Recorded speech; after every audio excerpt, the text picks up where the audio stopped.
जैसा कि आप जानते हैं कि उत्तर प्रदेश में पिछले कई दिनों से लगातार जीएसटी विभाग की छापेमारी लगातार चल रही थी और सरकार ने फिलहाल 72 घंटे के लिए जीएसटी की छापेमारी को रोक दिया है। तो इसके पीछे कई वजह बताई जा रही है। जैसा कि आपने देखा होगा कि पूरे प्रदेश में व्यापारियों ने एकजुट होकर के व्यापारियों ने इकट्ठा होकर के इस जीएसटी का विरोध किया था। जीएसटी की जो छापामारी थी, जो सर्वा छापेमारी के नाम से थी, इसका विरोध व्यापारियों ने किया था।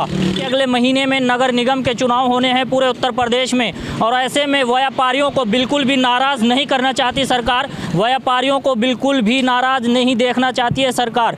तो सरकार ने फिलहाल जीएसटी के इस छापेमारी को रोक दिया था और आपने देखा होगा कि हर वर्ग का व्यापारी परेशान था, चाहे वो छोटे व्यापारी हों या बड़े व्यापारी हों, क्योंकि आप जानते हैं कि लॉकडाउन के बाद जो है फिर बड़ी मुश्किल से लोगों का धंधा चल पा रहा था और ऐसे में फिर जीएसटी की यह छापेमारी बहुत बड़ी परेशानी बन गई थी व्यापारियों के लिए। इस वक्त हम ज़िला सहारनपुर के मिर्ज़ापुर में मौजूद हैं। ये एक मेन बाज़ार, यहाँ पर आप देख सकते हैं कुछ व्यापारी यहाँ पर हमारे साथ हैं, उनसे बातचीत करेंगे और वो चीज़ें भी आपको बताएंगे कि क्यों व्यापारी इतना डरा हुआ है। जी, आपका नाम? मोहम्मद शोएब। शोएब भाई, क्या कहना चाहेंगे जीएसटी के जो छापे लग रहे थे? सर, हम तो बहुत परेशान हो गए।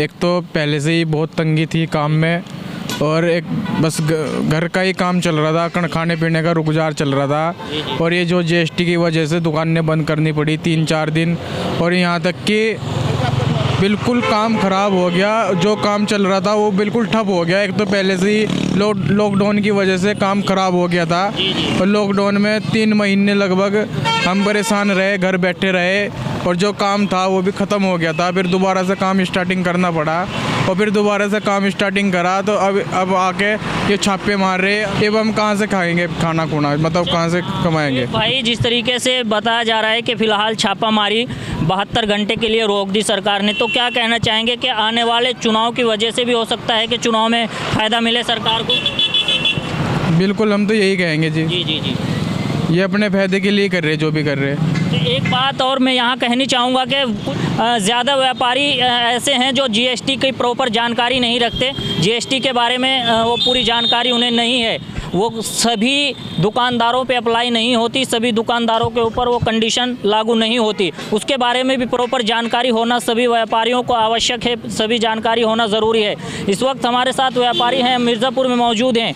जैसा कि आप जानते हैं कि फ़िलहाल 72 घंटे के लिए जीएसटी के छापेमारी को रोक दिया गया है, तो कहीं ना कहीं लोगों का यही कहना है कि सरकार जो है आने वाले नगर निगम के चुनाव में फ़ायदा चाहती है, लेकिन कहीं ना कहीं व्यापारियों ने राहत की सांस ली है और व्यापारी वर्ग इस बात से काफ़ी खुश नज़र आया है कि उनकी मेहनत भी रंग लाई है, क्योंकि पूरे प्रदेश में लगातार व्यापारियों ने विरोध किया था, सरकार का घेराव करने की कोशिश की थी, बड़े बड़े नेताओं का घेराव किया गया था और जीएसटी विभाग के सभी दफ्तरों पर जो है धरना प्रदर्शन भी दिया गया था। बहुत सारी खबरें लगातार पूरे प्रदेश से निकल कर के आ रही थी, ज़बरदस्त विरोध जो है व्यापारी जीएसटी के छापेमारी का कर रहे थे।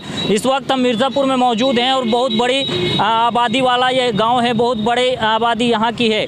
हमने कोशिश की है व्यापारियों से बातचीत करने की, लेकिन अधिकतर व्यापारी डरे हुए हैं, जो बहुत ज़्यादा सहमे हुए हैं, बातचीत करने के लिए तैयार नहीं हैं। कहीं ना कहीं एक खौफ उनके दिलों में जीएसटी विभाग की छापेमारी से बैठा हुआ है, क्योंकि यहाँ भी इसी मिर्ज़ापुर में पिछले कुछ दिन पहले लगभग 30 से 50 लाख की छापेमारी की गई थी और लगभग 30 से 50 लाख रुपए की कार्रवाई एक दुकान के ऊपर जीएसटी विभाग के द्वारा की गई थी। देख सकते हैं तस्वीरें आप, ये मिर्ज़ापुर गांव है ज़िला सहारनपुर का। तो आप सभी से अपील है, इस वीडियो को ज़्यादा से ज़्यादा शेयर कीजिए। मिलते हैं किसी नए वीडियो में, तब तक के लिए हमें दीजिए इजाज़त। कैमरा पर्सन अरमान खान के साथ, जय हिंद।